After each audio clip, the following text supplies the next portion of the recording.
A lot of people say to me, well, can you tell me how to handle Facebook? Like what time I should post? And I'll tell them, I can't tell you that because your community is different than my community. It's understanding when your community shows up. I know that moms read my stuff or busy people. And if I share long form content in the morning, nobody has time to read it because we're getting out the door. But if it's 9 at night, then we've sat down, we're looking at it, we're scrolling. It's knowing that and being okay if how you create your community looks different than how somebody else creates it, and leaning into what you're creating.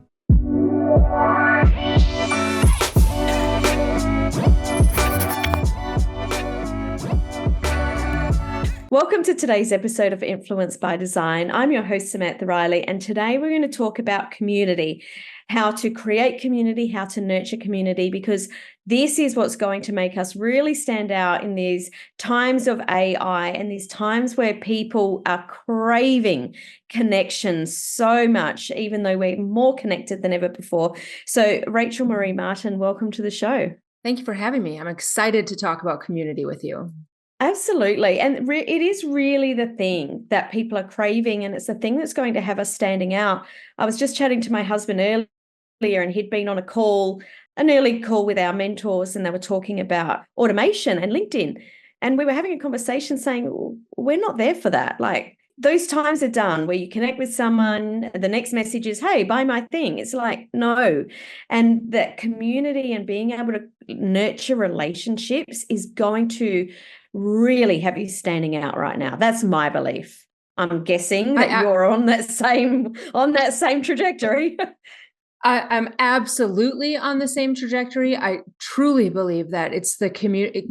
Places and sites that foster community are the ones that are going to stand out. And if you look at any large, even global business, the companies that take the time to understand the language of their consumer and their audience are the ones that people will talk about without even being asked to talk about them. Absolutely. It's like the Maya Angelou quote that's, people won't remember what you say, but they'll remember how you made them feel. And if any of us are asked, what are those things that stand out, it's always the way that we're made to feel. They're the memories that really are top of mind. And it's not, what award has this person won, or who were the top three people that won this thing. It just isn't. It's this person really cared about me or I had this amazing experience with someone. Now, you've got a community of over 1 million followers, and I believe that's with your community Finding Joy. Can you tell us a little bit about your journey into really getting this huge community around Finding Joy?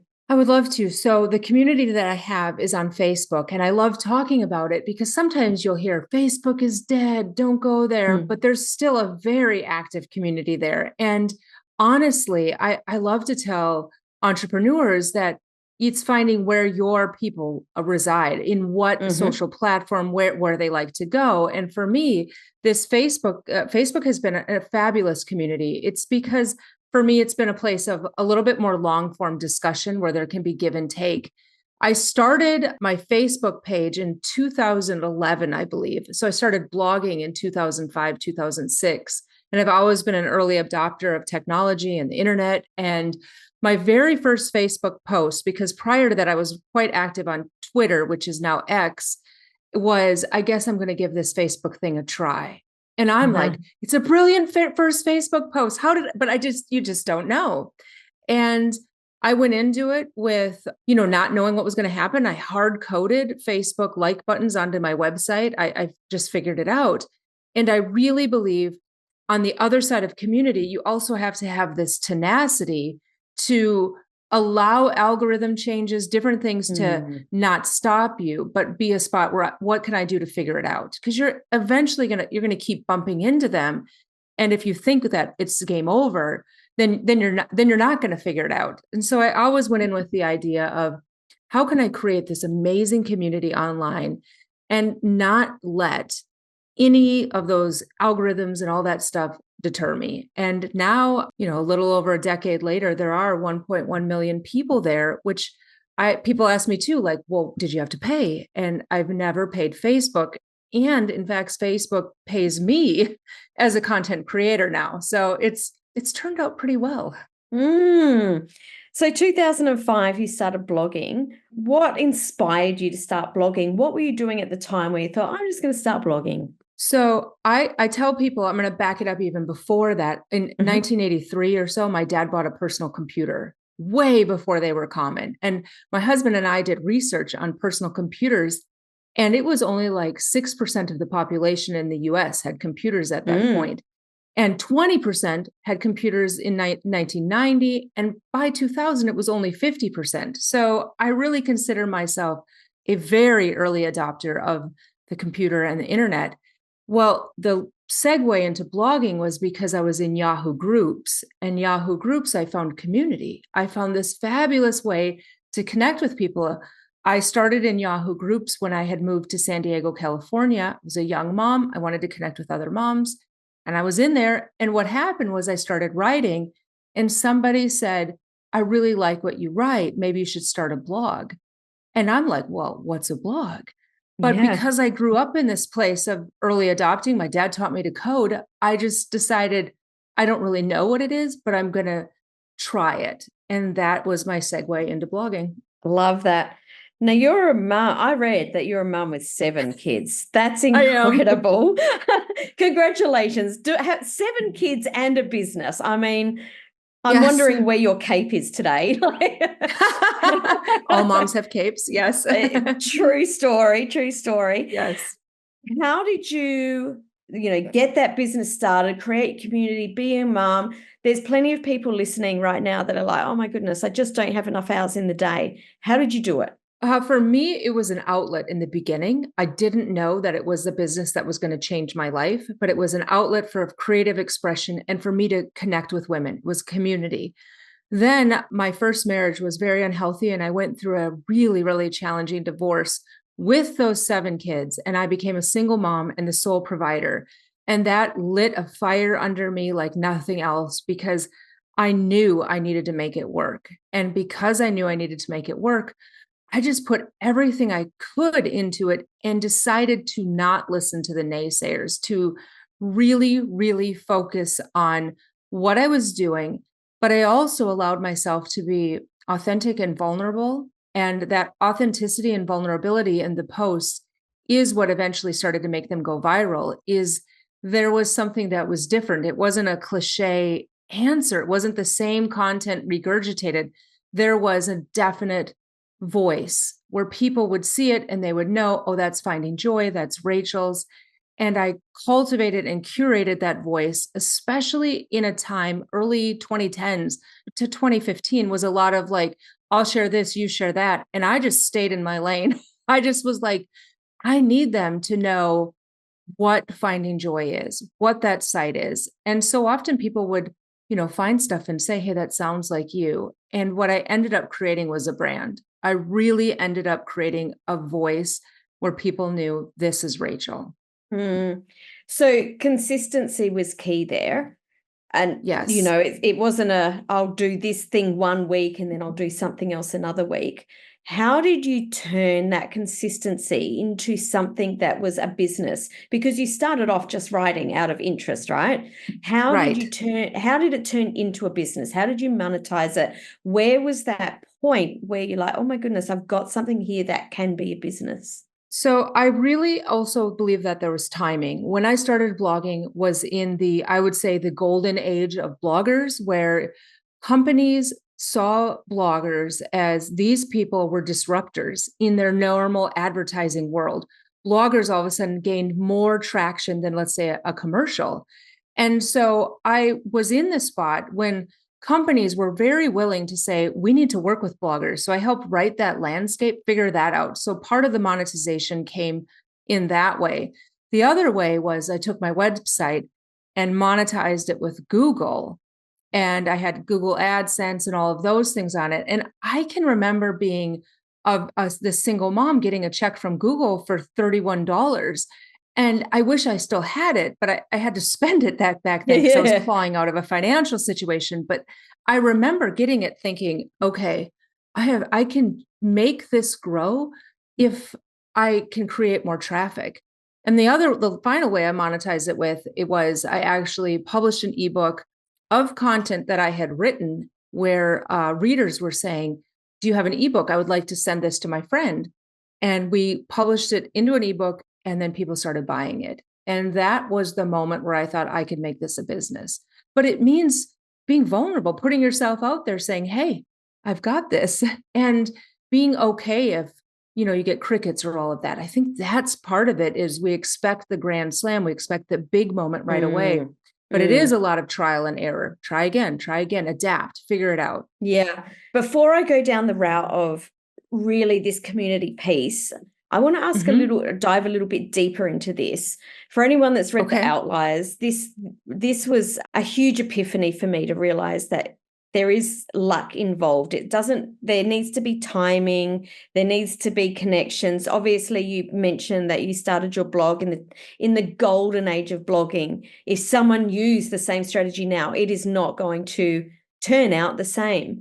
What are some tips that you could give people that wanted to start some sort of community now, because the strategy might be a little bit different? First of all, don't be afraid of adapting. I think back to all of the companies that are no longer in existence, like Blockbuster, the movie rental company. They didn't pivot. They didn't adapt. They thought, we have the strategy. We're not going to shift. People won't change. But culture, society, the internet, it's constantly changing. It's constantly adapting.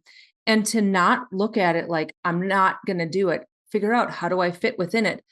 But the strategy for starting, again, it goes back to, first of all, writing and creating a community about something that you love. Because I've worked with a number of people that would have these giant pages, let's say on Facebook, but they were miserable because they no longer related to the content that they were sharing.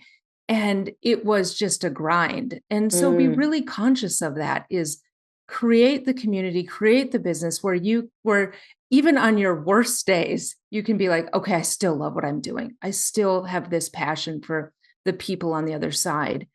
And the last thing, and this is so important to me, is I know that every person that replies on Finding Joy with a comment has decided to take time out of their day, 30 seconds, 2 minutes, whatever. And I'm appreciative of that time. I'm very aware that they have given me a gift in that time. And I try my best to show up and respond to them.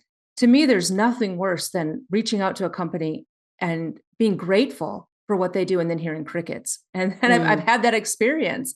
And so creating community, it's about community. It's not just you saying, giving, putting information out. It's this give and return.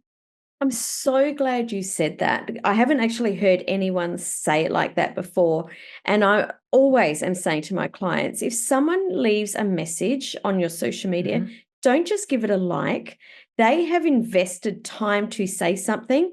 Take the time to respond back. People are craving being seen and heard, and their time poor. Most that you can give at that time is some acknowledgement for them taking the time to share something. And I haven't heard someone talk about it before. So I'm really glad that you said that, because I've also been on the opposite side, like you said, where someone just gives it a like and you think, it took 10 minutes to write something really heartfelt and something there. And you just gave it a thumbs up. Thanks, mate. Right. Maybe the caring emoji. Yeah.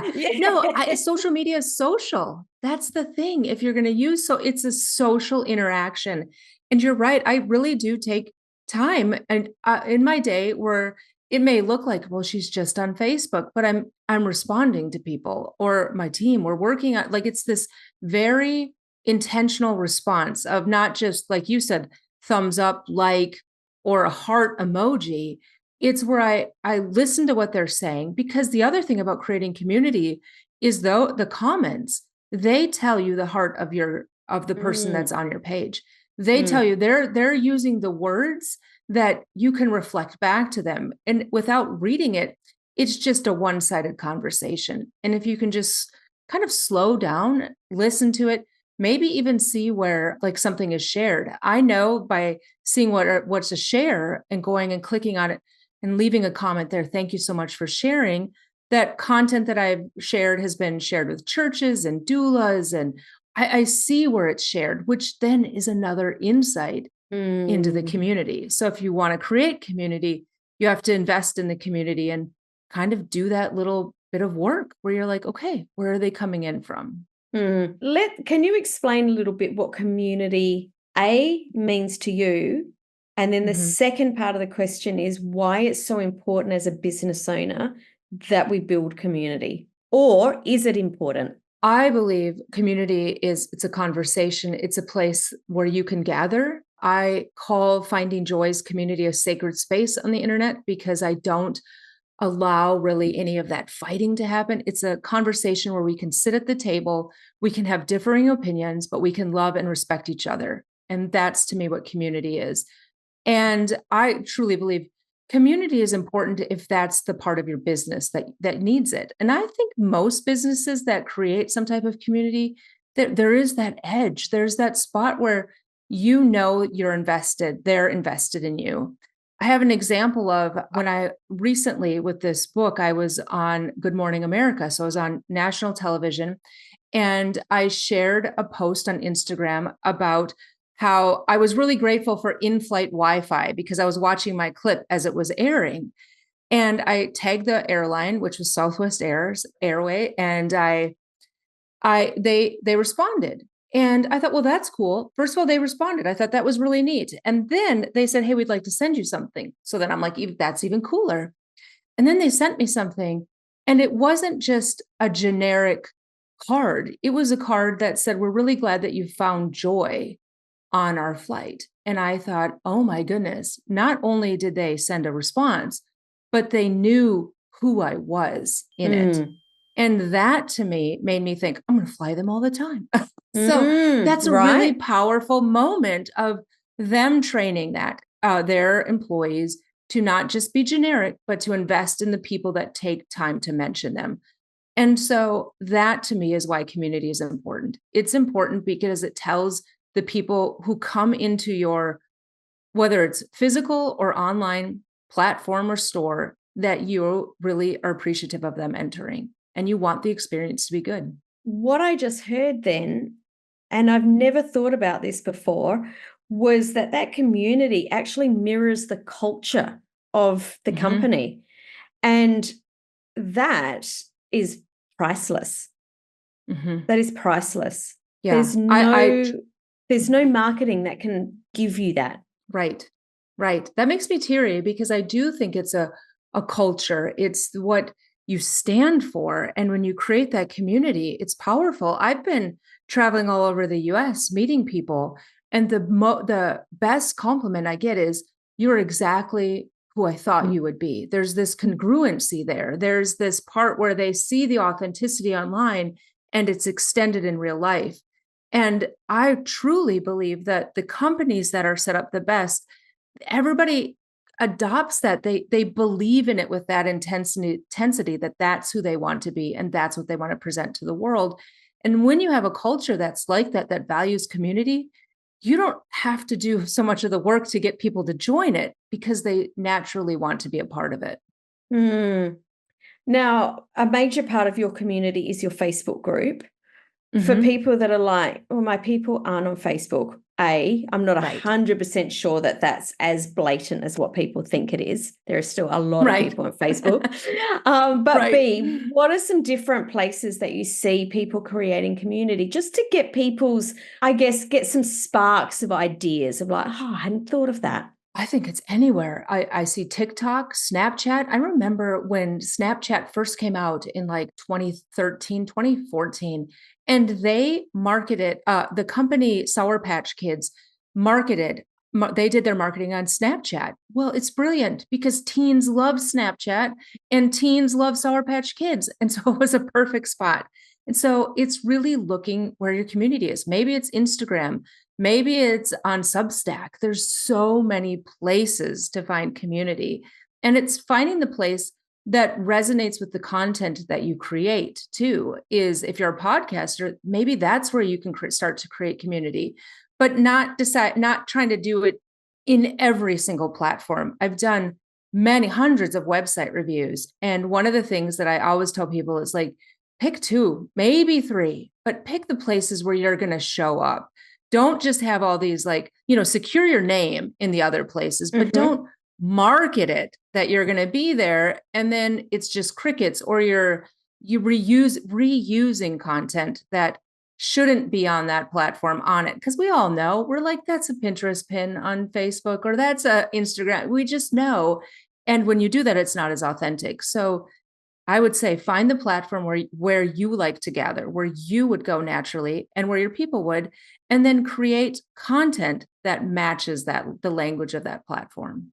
It's interesting. As you were speaking then, there's a creator that I follow on TikTok. I love to consume content on TikTok. I love it. And I actually can't think of her handle off the top of my head, but her first name's Jess. She's a female football player in the AFL, the Women's League. But this creator, she started off by sharing in the off season, like, her going to the gym and what she ate. And she started to transition into, hey, this is just what I do. This is life. And she's gone viral here, to the point there's people in her comments constantly going, I've gone for this other team my whole entire life, and because of you, I'm going to, follow your team from now on, because she's just adorable. But she just posted that she started to put reels on Instagram, and she was actually in the comments saying, oh, wow, Instagram's not like you guys. Oh, it's wild on Instagram. Yet there's people that love Instagram and, they don't have that experience. So you really need to know where your people are, but also where you love to create, where you love to hang out.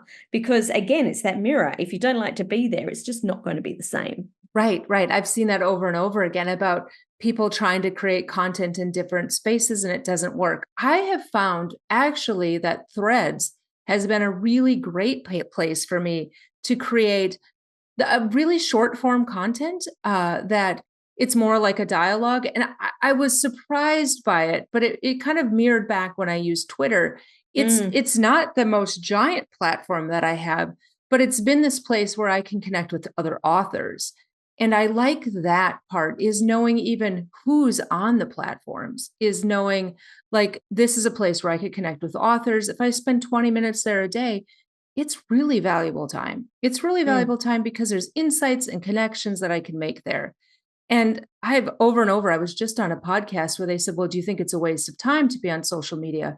And I was like, absolutely not, because social media, it's where that's the business. That's what I'm in is, yes, I have to create content. Yes, I have to do this. But if I'm thinking I'm going to create all this content and spend 20 minutes a day on social media, I've got it backwards. I need to spend the time there, understand the content that I should create. And it will come to me when I'm there. And then it's just that type of that kind of relationship versus I'm just going to throw it out there. Hopefully someone sees it and then wonder, well, why are they not liking it? Well, they're probably not liking it because you're not there.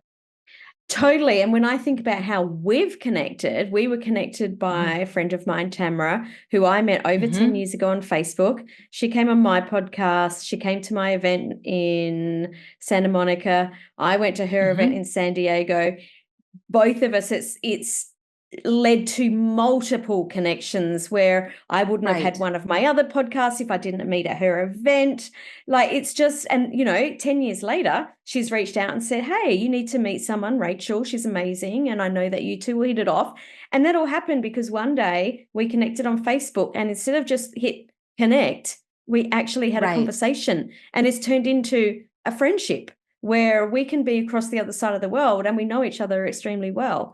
So I think that people don't understand the actual connection piece in social media. And this is where I want to go next, because I feel like a lot of people put themselves first. And what I mean is I'll go on social media and I'll tell people this thing, or I'll share my education, or I'll talk about my business.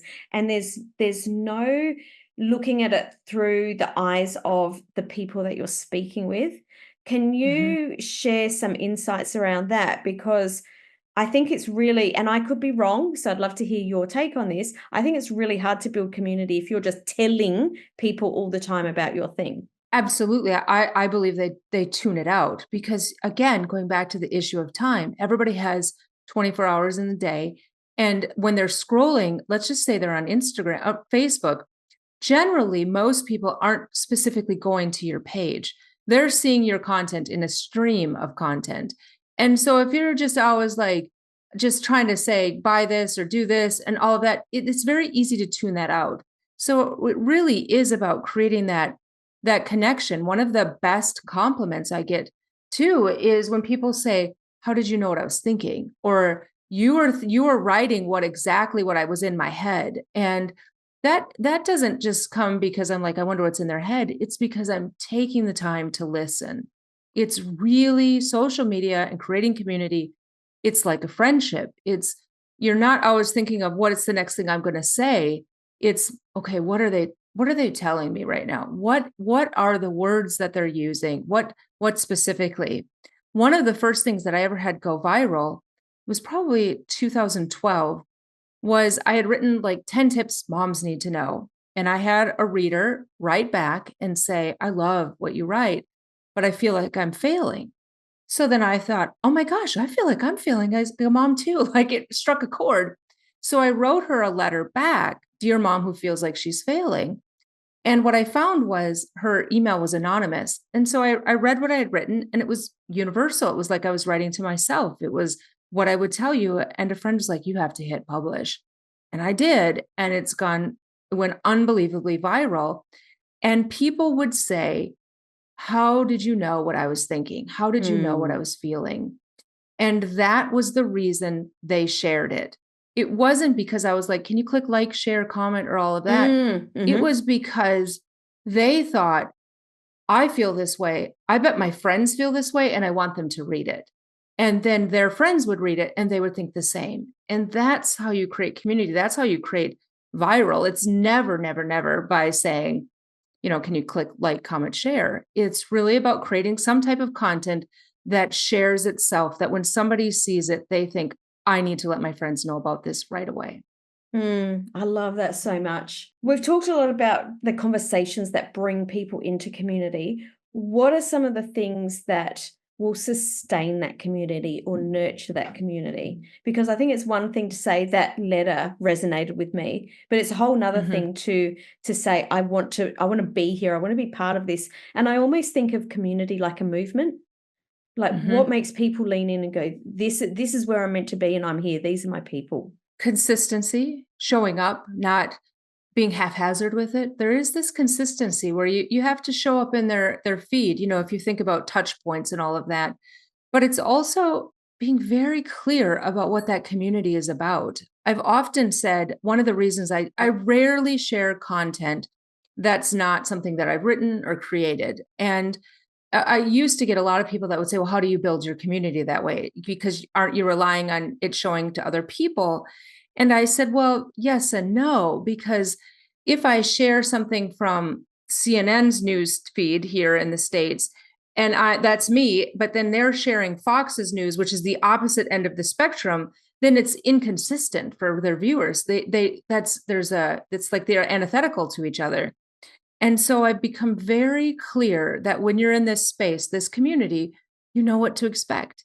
You know that it's a place of love and respect and growth and encouragement, and we're not going to stay stuck.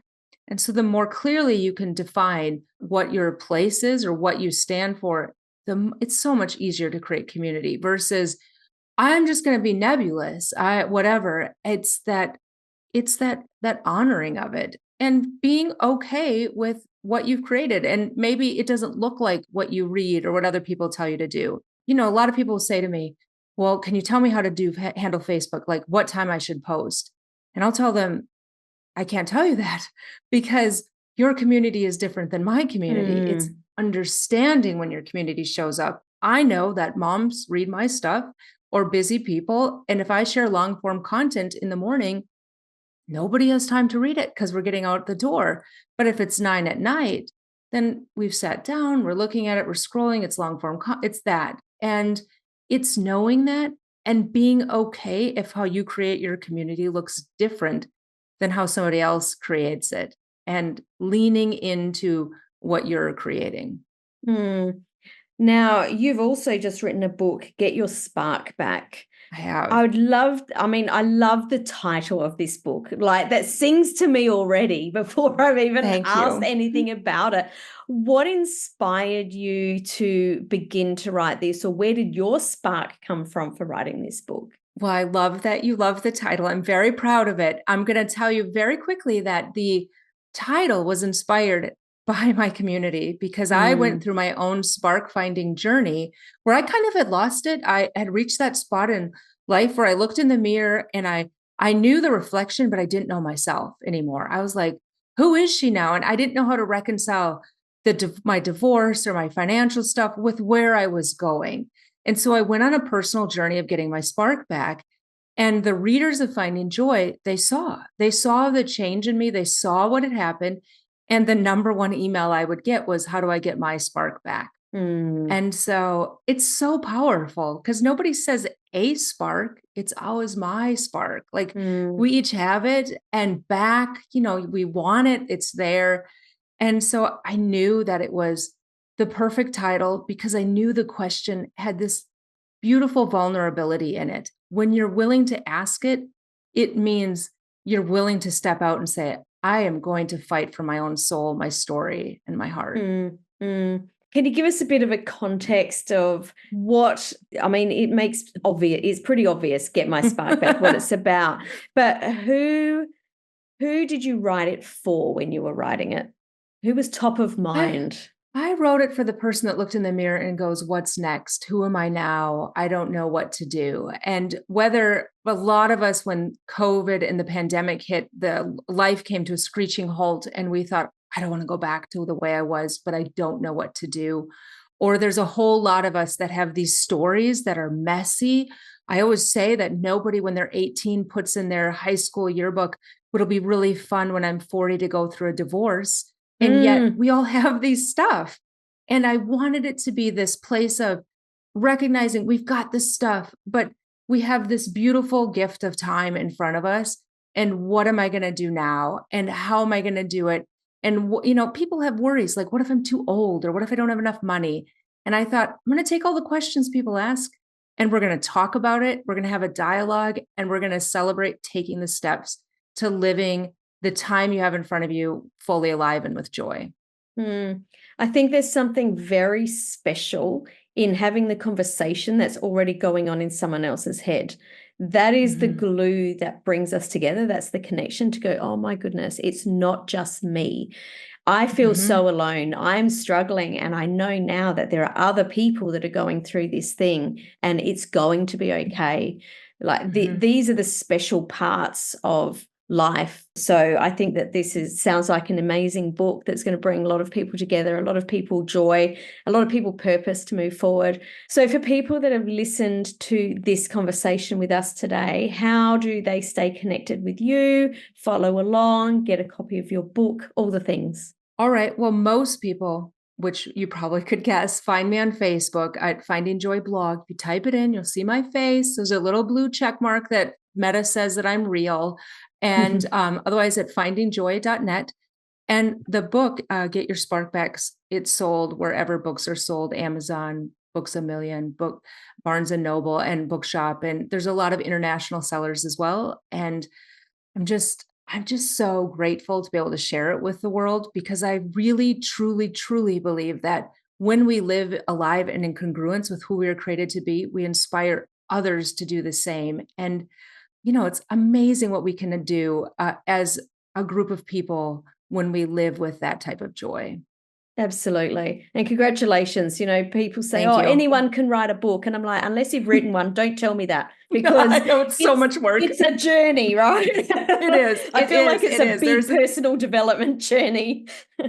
It is. There's a section in the book where I say, kudos to my family for when I signed the contract. They're probably all making plans like, how are we going to survive this? Because it's so much work.